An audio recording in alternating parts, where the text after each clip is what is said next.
भारतीय राज्यघटनेचे शिल्पकार भारतरत्न डॉक्टर बाबासाहेब आंबेडकर यांना मानवंदना अर्पित करतो।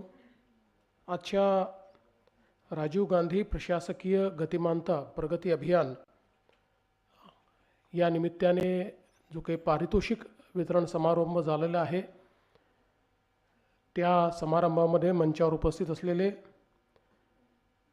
आमचे सहकारी राज्याचे मंत्री मंगलप्रभात लोढाजी, महाराष्ट्राचे मुख्य सचिव श्री राजेश अग्रवालजी, आपले सचिव श्री पंकज कुमारजी, या ठिकाणी विशेष रूपाने उपस्थित असलेले ए.के. जैन साहेब, सर्वच आपले वरिष्ठ प्रशासकीय अधिकारी ज्यांना पुरस्कार मिळालेला आहे, असे सर्व पुरस्कार्थी आणि उपस्थित भगिनी आणि बंधूंनो, आज एक अतिशय महत्त्वाचा दिवस आपण सर्व लोक मिळून साजरा करतो।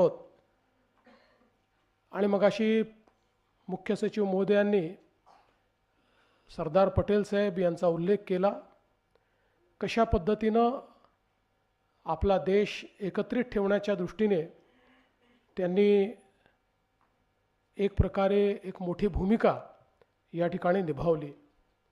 तद्वतच प्रशासकीय सेवेच्या माध्यमातून देखील एक मोठी भूमिका ही त्यांची राहिली। आणि त्याचवेळी आपण जर आपल्या भारताचं संविधान बघितलं तर भारताचे संविधान लिहिताना भारतरत्न डॉक्टर बाबासाहेब आंबेडकरांनी ही संकल्पना मांडली की आपल्याला जर भारत देश हा एक ठेवायचा असेल तर आपल्याला एक ऑल इंडिया सर्व्हिस सुरू करावी लागेल, की जी ऑल इंडिया सर्व्हिस एक प्रकारे प्रत्येक राज्यामध्ये ऑल इंडिया सर्व्हिसेसचे ऑफिसर्स असतील आणि स्टेट सर्व्हिसेसचे ऑफिसर्स असतील, यातनं आपल्या फेडरेशनमध्ये राज्य आणि केंद्र अशा पद्धतीचा कॉन्फ्लिक्ट तयार होणार नाही, सेवेमधला कॉन्फ्लिक्ट तयार होणार नाही। आणि म्हणून त्यांनी एक अखिल भारतीय सेवेची या ठिकाणी जी काही व्यवस्था आहे ती व्यवस्था उभी केली। आणि आज आपण पाहतोय की अत्यंत चांगल्या पद्धतीनं ही सेवा जी आहे ती चाललेली आहे। आणि हे होत असताना खऱ्या अर्थानं प्रशासनामध्ये गतिमानता आणणं हे सगळ्यात महत्त्वाचं आहे। आपल्याला कल्पना आहे की आज काही देश असे आहेत की जे झिरो ब्युरोक्रेसीकडे चाललेले आहेत। झिरो ब्युरोक्रेसीचा अर्थ झिरो ब्युरोक्रॅट नाही आहे, ब्युरोक्रॅट असणारच आहेत, त्यांची आवश्यकताही आहे, त्यांच्याशिवाय झिरो ब्युरोक्रेसी होऊ शकत नाही। पण त्या ठिकाणी प्रोसेसेस या रिइंजिनियर करायच्या, त्या सिम्प्लिफाय करायच्या, त्या प्रेडिक्टेबल करायच्या, आणि कुठलंही ह्युमन इंटरव्हेन्शन म्हणजे त्याचा अर्थ ह्युमन इंटरव्हेन्शन नसणे याचा अर्थ कोणाच्या पसंतीला उतरलं किंवा कोणाला आवडलं नाही आवडलं याच्यावर अवलंबून न राहता त्या ठिकाणी जो एलिजिबल आहे त्याला सेवा प्राप्त झाली पाहिजे, अशा पद्धतीचं एक झिरो ब्युरोक्रेसीचं मॉडेल अलीकडच्या काळात तयार होतं आहे। आपल्या महाराष्ट्रामध्ये देखील आपलं नवीन सरकार आल्यानंतर आपण पहिल्यांदा 100 दिवसाचा एक कार्यक्रम हातामध्ये घेतला आणि या कार्यक्रमामध्ये आपण वेगवेगळे जे मुद्दे ठरवले होते त्यापैकी 85% मुद्दे आपण पूर्ण करू शकलो। 150 दिवसाचा कार्यक्रम त्यानंतर आपण घेतला, ज्यामध्ये विशेषतः ई गव्हर्नन्स या विषयावर आपण खूप मोठ्या प्रमाणात भर दिला। हे सगळं करत असताना नागरिकांना जे टच पॉईंट्स आहेत तिथे ईज ऑफ डुईंग बिझनेस कसं आणता येईल, त्याच्या प्रोसेसेसचं रिइंजिनिअरिंग कसं करता येईल, त्या प्रोसेसेस करताना त्याच्यामध्ये प्रोसेसेस कमीत कमी कशा करता येतील, जी काही आपल्याकडे एक फाईल फिरते ती कमीत कमी ठिकाणी कशी जाईल, अशा पद्धतीनं सगळे प्रोसेसेस रिइंजिनिअरिंग करणं आपण सुरू केलं। आणि मला अतिशय आनंद आहे की 100 दिवसाचा कार्यक्रम असो किंवा कार्यक्रम असो, आपल्या संपूर्ण प्रशासनाने अत्यंत हा कार्यक्रम मनावर घेऊन उत्तम पद्धतीनं त्या ठिकाणी पार पाडला। कदाचित मी तर असं म्हणेल की या कार्यक्रमांमुळे आपल्यालाच आपल्या क्षमतेची जाणीव झाली की आपण कमी काळामध्ये किती उत्तुंग काम करू शकतो, किती उत्तुंग शिखर चढू शकतो, याची कल्पना ही आपल्याला देखील या कार्यक्रमांच्या माध्यमातून आली। आपला आता विकसित महाराष्ट्राचं कार्यक्रम आपण हातामध्ये घेतलेला आहे आणि विकसित महाराष्ट्राच्या या संपूर्ण संकल्पनेत 3 टप्पे आपले आहेत.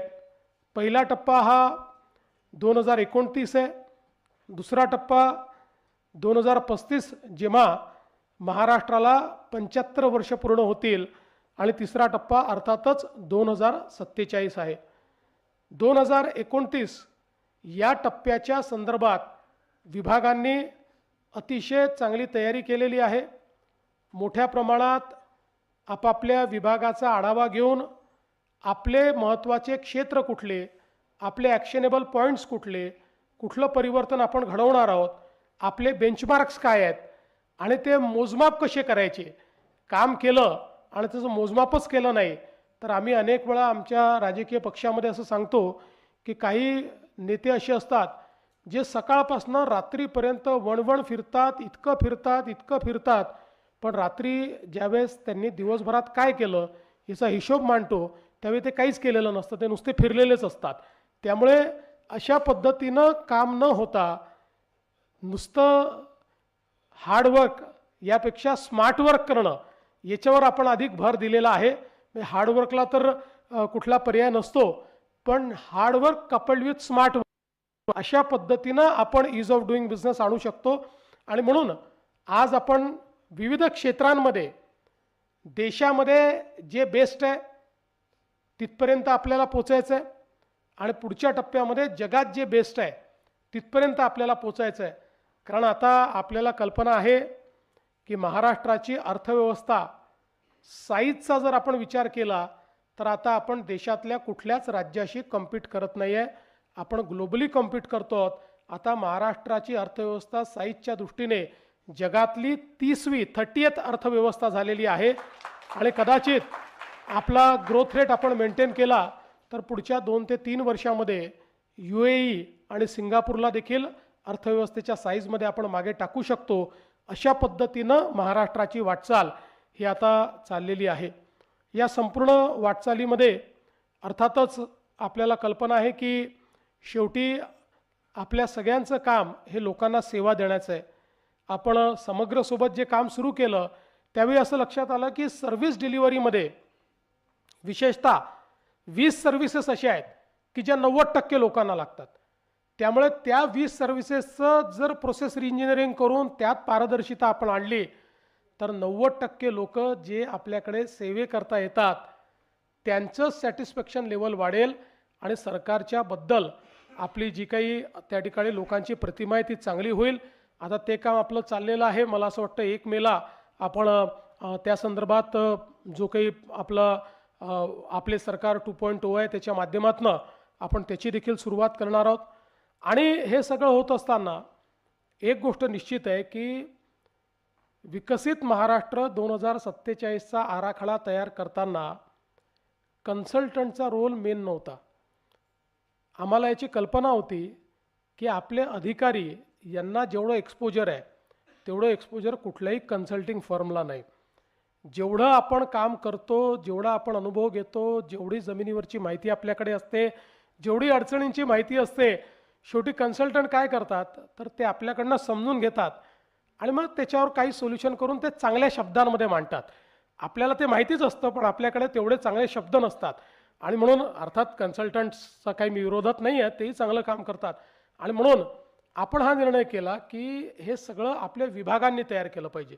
आणि आज इतका चांगला वर्केबल प्लॅन हा सगळा आपल्या वेगवेगळ्या सचिवांच्या आणि त्यांच्या सोबतच्या टीमने इतका चांगला प्लॅन तयार केला की मी निश्चितपणे सांगू इच्छितो. अर्थात त्याच्यामध्ये तो मांडण्यापुरतं आपण काही कन्सल्टंटची मदत घेतली पण पूर्ण प्लॅन हा इनहाऊस तयार झालेला अशा प्रकारचा आपला प्लॅन आहे. त्यामुळे आपण जर मनात आणलं तर आपल्या क्षमता काय करू शकतात हे आपण या प्लॅनच्या माध्यमातून या ठिकाणी बघितलेलं आहे.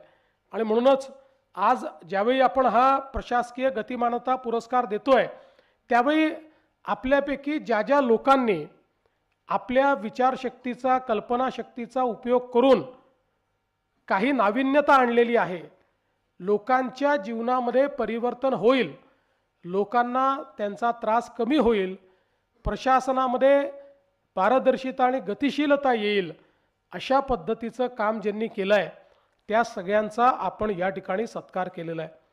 खरं म्हणजे इतक्या सुंदर आयडियाज आहेत की त्या अत्यंत ट्रान्सफॉर्मेटिव्ह आहेत. यातल्या मॅक्सिमम आयडियाज या स्केलेबल आहेत.